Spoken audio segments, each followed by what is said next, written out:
Unity, the goal of religion, part 2. Religion does not live on bread, does not dwell in a house. Again and again, you hear this objection advanced. What good can religion do? Can it take away the poverty of the poor?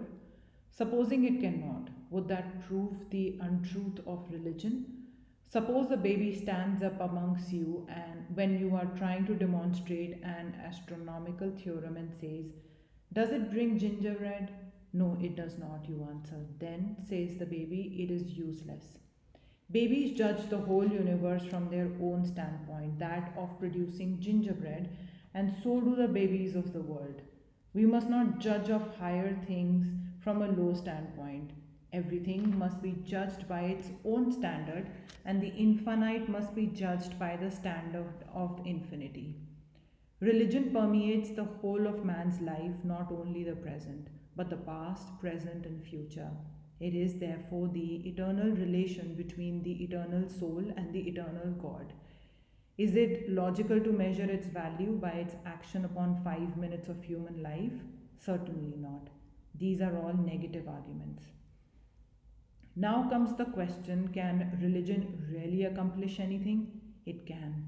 It brings to man eternal life.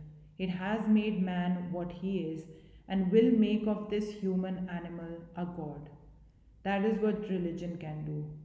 Take religion from human society, and what will remain? Nothing but a forest of brutes.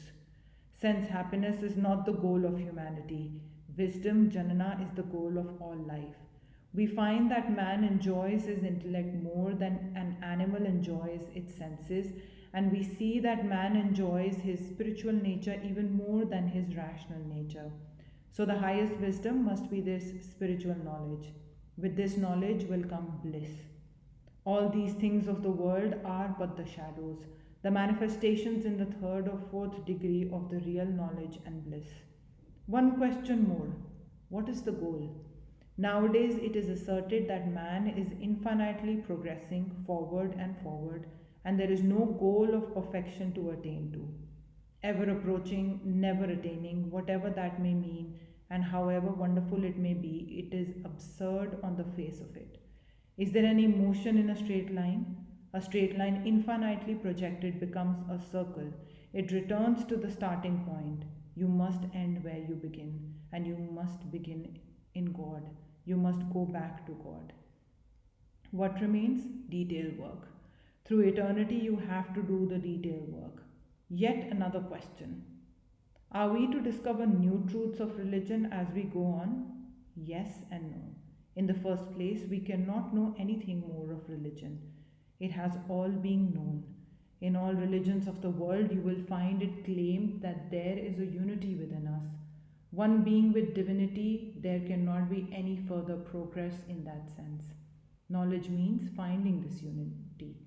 I see you as men and women, and this is variety. It seems scientific knowledge when I grow up, when I group you together and call you human beings. Take the science of chemistry, for instance. Chemists are seeking to resolve all known substances into their original elements, and if possible, to find the one element from which all these are derived. The time may come when they will find one element that is the source of all other elements. Reaching that, they can go no further. The science of chemistry will have become perfect. So it is with the science of religion. If we can discover this perfect unity, there cannot be any further progress. The next question is, can such a unity be found? In India, the attempt has been made from the earliest times to reach a science of religion and philosophy, for the Hindus do not separate these as is customary in Western countries.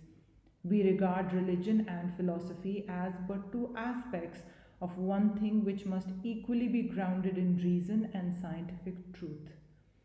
The system of the Sankhya philosophy is one of the most ancient in India, or in fact in the world. Its great exponent, Kapila, is the father of all Hindu psychology, and the ancient system that he taught is still the foundation of all accepted systems of philosophy in India today, which are known as the Darshanas. They all adopt his psychology, however widely they differ in other respects. The Vedanta, as the logical outcome of the Sankhya, pushes its conclusions yet further.